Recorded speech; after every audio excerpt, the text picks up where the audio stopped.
হিল্লা বিবাহের নামে ধর্মকে ব্যবহার করে সামাজিক যোগাযোগ মাধ্যমে চালানো হয়েছে এক ভয়ঙ্কর প্রতারণা। রহস্যে ঘেরা সানজিদা আক্তার নামে পরিচালিত ওই ফেসবুক আইডি ব্যবহার করে শত শত ব্যক্তির পারিবারিক ও বৈবাহিক তথ্য প্রকাশ করা হয়েছে বলে অভিযোগ উঠেছে।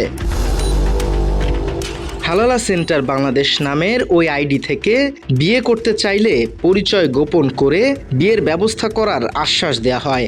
এমন লোভনীয় বিজ্ঞাপনে সাড়া দিয়ে সেখানে জীবন বৃত্তান্ত জমা দেয় শত শত যুবক। কিন্তু বিয়ের প্রতিশ্রুতিতে আকৃষ্ট হওয়া আবেদনকারীদের জন্য তা পরিণত হয় দুঃস্বপ্নে। বিয়ে তো দূরের কথা, বিয়ের আনুষ্ঠানিকতা শুরুর আগেই সামাজিক যোগাযোগ মাধ্যমে ছড়িয়ে পড়ে তাদের ব্যক্তিগত তথ্য।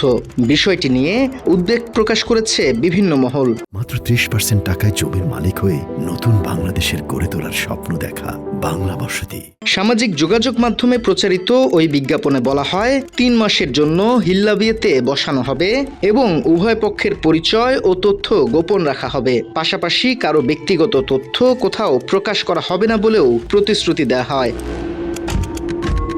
এই ঘটনায় বিব্রত ও ক্ষুব্ধ প্রতিক্রিয়া জানিয়েছে অনেক আবেদনকারী। তাদের অভিযোগ, গোপনীয়তার আশ্বাস দিয়ে তথ্য সংগ্রহ করা হলেও সেই প্রতিশ্রুতি রক্ষা করা হয়নি। অনেকেই ব্যক্তিগত তথ্যের নিরাপত্তা ও এ ধরনের বিজ্ঞাপনের সত্যতা নিয়ে প্রশ্ন তুলেছে।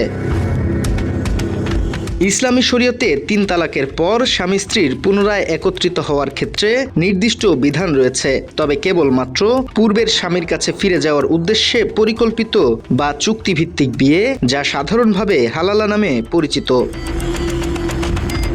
ইসলামী চিন্তাবিদদের মতে ইসলামে কোনো ধরনের বাণিজ্যিক বা পূর্ব পরিকল্পিত হালালা প্রথার অনুমোদন নেই। এটি শরীয়ত সম্মত নয় এবং এ ধরনের কর্মকাণ্ড ইসলামে কঠোরভাবে নিষিদ্ধ।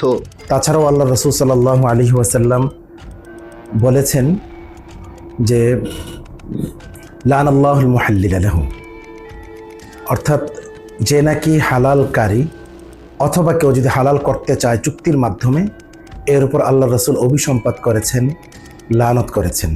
সচেতন সমাজের দাবি, ধর্মীয় অনুভূতির সুযোগ নিয়ে তৈরি এমন সাইবার অপরাধীদের শনাক্ত করে দ্রুত আইনের আওতায় আনতে হবে। একই সাথে সাইবার ক্রাইম ইউনিটের নজরদারি বাড়ানো প্রয়োজন বলে মনে করছে বিশেষজ্ঞরা। তথ্যচিত্রে রহিম জাবেদ, বাংলা এডিশন।